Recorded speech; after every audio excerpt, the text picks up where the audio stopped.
Straight shooting. That's what a group of elected officials had in mind when they decided to tackle the public's rising concern about federal gun control. Certainly has been on a lot of people's minds lately. They held an online forum today covering key issues, including whether Ada County Sheriff would arrest federal officials who tried to take your guns.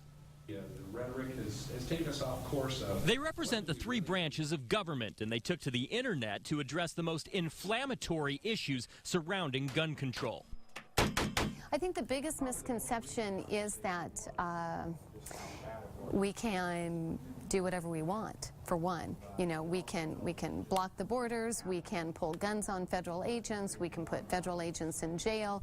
Sheriffs in Oregon have suggested that's what they would do if the feds come knocking on doors to take away guns, something Ada County Sheriff Gary Rainey says is far-fetched. I just absolutely believe that will not happen. Moreover, Rainey says his job comes first, even as he seeks to protect his right to own a gun. I also want to make sure that I protect the gun rights of law-abiding citizens who are going to own them and possess them in Idaho, but don't ask me to be a hypocrite about my oath of office.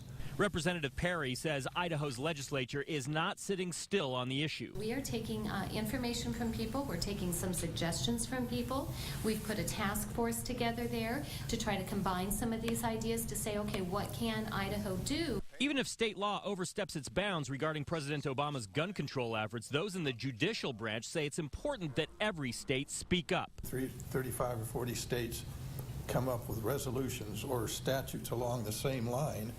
The Supreme Court takes notice of that. Justice Bake says if gun control legislation reaches the Supreme Court level, the court usually rules with the prevailing attitudes in the country. And if that doesn't work, there's always the next election. The nation as a whole does not like the direction that we're going, then our recourse is at the ballot box.